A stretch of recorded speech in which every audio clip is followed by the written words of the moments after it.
हाय बच्चों, कैसे आप लोग। उम्मीद करता हूँ आप लोग अच्छे होंगे। तो आइए इस वीडियो में राम लक्ष्मण परशुराम संवाद का हम तीसरा पार्ट देखते हैं। इसके पहले वीडियो में आप लोगों ने देखा कि परशुराम जी लक्ष्मण से अपनी बड़ाई के विषय में क्या क्या बोले थे कि तुम लगता है मुझे केवल मुनि ही समझ रहे हो, तुम मेरे स्वभाव के विषय में नहीं जानते हो, मैं बालक जान करके तुम्हारा वध नहीं कर रहा हूँ। मैं अपनी इन भुजाओं के बल पर कई बार इस पृथ्वी को क्षत्रियों से रहित कर दिया और इस पृथ्वी का दान कई बार मैं ब्राह्मणों को कर चुका हूँ। और मेरे इस फावड़े को देखो, इस फरसे को देखो, इसी से मैंने सहस्त्रबाहु की भुजाओं का खंडन किया था।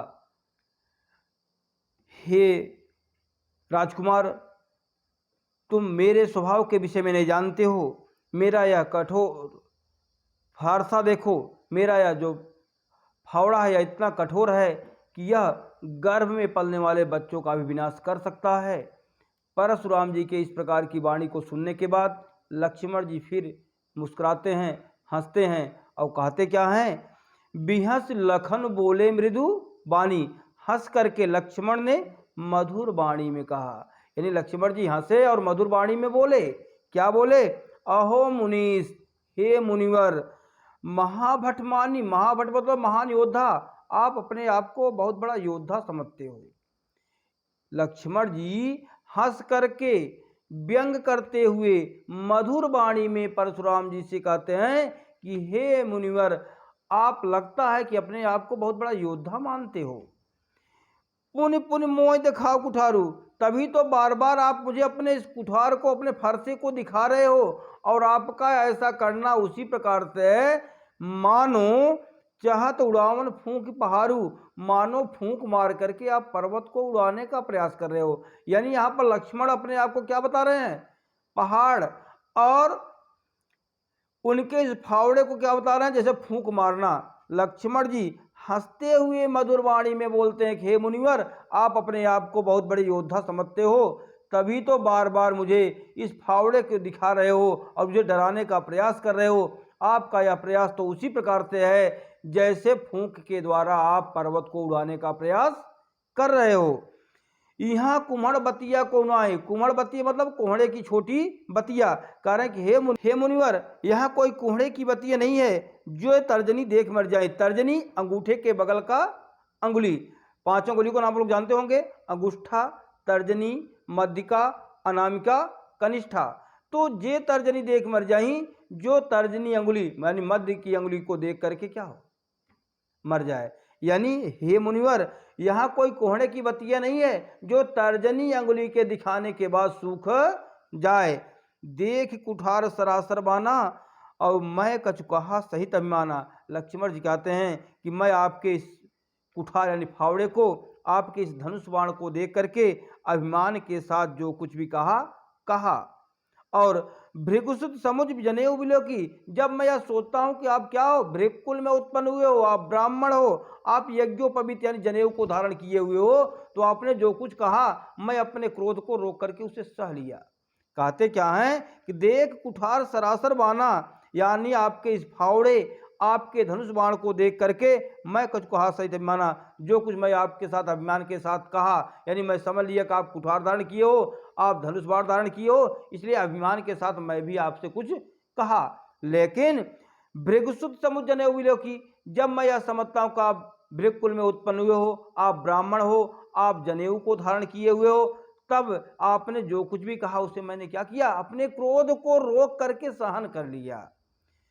फिर सुर महिसुर, क्योंकि क्रोध करना आपके कुल की बात है, आपकी बड़प्पन है, लेकिन हमारे कुल में क्या होता है, सुर महिसुर हरिजन रुगाई। सुर मीन्स देवता, महिसुर भूमि के देवता, पृथ्वी के देवता यानी ब्राह्मण, हरिजन ईश्वर के भक्त, और गाय और गायों पर, यानी हमारे कुल में देवता, ब्राह्मण, ईश्वर के भक्तों और गायों पर वीरता नहीं दिखाई जाती। हमारे कुल इन पर न सुराई, यानी हमारे कुल में इन पर वीरता नहीं दिखाई जाती। बधे पाप क्योंकि इनको अगर मार दो, यानी देवता, ब्राह्मण, ईश्वर के भक्त और गाय अगर इनको मारे, बधे पाप, यदि इनको मारेंगे तो क्या लगता है? पाप लगता है। अपकीरत हारे, और इनसे यदि हार जाएं तो अपयश प्राप्त होता है। और मारता हूं पाप परी तुम्हारे, इसलिए यदि आप मुझे मारेंगे तो भी मैं आपको प्रणाम ही करूंगा, आपका पैर ही छूंगा। कोट कुलिसम वचन तुम्हारा, हे मुनिवर आपका यह वचन, आपके वचन क्या है? कोट, कोट मीन्स करोड़ों, कलुष मतलब वज्र, आपके वचन तो करोड़ों वज्र के समान हैं। व्यर्थ धरे धन बाण कुठारा, आप तो व्यर्थ में ही धनुष बाण कुठार को धारण किए हुए हो। यानी जब परशुराम जी अपनी वीरता को दिखाने के लिए अपने व्यवहार को बता रहे थे कि मैं ऐसा हूं, कई बार इस पृथ्वी को क्षत्रिय राजाओं से रहित कर दिया, और इस फावड़े को देखो, इसी से मैंने सहस्त्रबाहु की भुजाओं का खंडन किया, सहस्त्रबाहु की भुजाओं को काटा। लक्ष्मण जी उनकी इस प्रकार की बातों को सुनकर के हंसने लगते हैं और कहते हैं कि हे मुनिवर, आप अपने आप को बहुत बड़े योद्धा समझते हो, आप अपने आप को बहुत बड़े योद्धा मानते हो, और तभी तो बार बार आप मुझे इस फावड़े को दिखाकर डराने का प्रयास कर रहे हो। लेकिन आपका यह प्रयास वैसे ही है जैसे आप फूंक मार करके पर्वत को उड़ाने का प्रयास कर रहे हो। यहाँ कोहड़े की कोई बतिये नहीं है जो आपकी तर्जनी अंगुली देख करके मर जाए, यानी यहाँ पर कोई कोहड़े की बतिये नहीं, यानी यहाँ पर कोई ऐसा बच्चा छोटा सा नहीं है जो आपके धमकाने के बाद डर जाए। देख कुठार सरासर माना, आपके इस फावड़े, आपके धनुष बाण को देख करके मैंने जो कुछ कहा अभिमान के साथ कहा, लेकिन जब मैं यह समझता हूं आप ब्राह्मण हो और आप जनेऊ को धारण किए हुए हो, तब आप जो कुछ कर रहे हो मैं अपने क्रोध को रोक करके उसे सह ले रहा हूं, क्योंकि मेरे कुल का एक नियम है, मेरे कुल में देवता, ब्राह्मण, ईश्वर के भक्त और गायों पर वीरता नहीं दिखाई जाती, क्योंकि इनसे यदि हम हार जाएंगे तो अपयश लगेगा, और यदि इनको मारेंगे तो पाप लगता है, इसलिए हम इन पर वीरता नहीं दिखाते, यानी हमारे कुल में इनके ऊपर वीरता नहीं दिखाई जाती। हे मुनिवर, आपके वचन तो करोड़ों वज्र के समान है। लक्ष्मण जी फिर कटाक्ष करते हैं, हे मुनिवर आपके जो ये वचन हैं ये तो करोड़ों वज्र के समान कठोर हैं, आप व्यर्थ में ही धनुष बाण को धारण किए हुए हो, क्योंकि आपको धनुष बाण उठाने की जरूरत नहीं है, फरसे को उठाने की जरूरत नहीं है। आपके वचनों को सुनने के बाद ही लोग मर जाएंगे, क्योंकि आपके वचन बहुत कठोर हैं, यानी आप बहुत कठोर बोलते हो। सो बिलो कंचित कहो क्षमा महामुंधीर, जो बिलो कंचित कहो क्षमा महामुंधीर, यानी जब आपके इस स्वभाव, आपके धनुष बाण को देख करके और कुठार को देख करके यदि मैं कुछ अंचित कहा हूं तो हे धैर्यशाली यानी धैर्यवान महामुनि, आप मुझे क्षमा कीजिए। लक्ष्मण जी फिर कटाक्ष करते हैं, परशुराम जी को क्या बोलते हैं? धैर्यवान और महामुनि।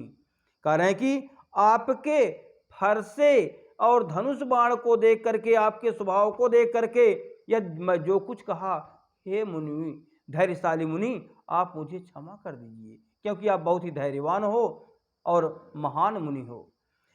सुन सरोस भृगुवंश मन बोले गिरा गंभीर, यानी लक्ष्मण की इस प्रकार की वाणी को सुनने के बाद भृगुवंश मन यानी परशुराम जी का क्रोध बढ़ जाता है और वो इस प्रकार बोलते हैं। जब लक्ष्मण जी कहते हैं कि आपके धनुष बाण और फरसे को देख करके मैंने जो कुछ कहा, हे धैर्यशाली महात्मा, धैर्यवान मुनि, आप उसे मुझे क्षमा कर दीजिए। जब लक्ष्मण की इस प्रकार की वाणी को परशुराम जी सुनते हैं तो उनका क्रोध और भी अधिक बढ़ जाता है और वो इस प्रकार बोलते हैं। स्पष्ट है? ओके। यदि आपको वीडियो अच्छी लगी हो तो लाइक कीजिए, शेयर कीजिए। नेक्स्ट वीडियो में आपसे फिर मिलते हैं, तब तक के लिए बाय।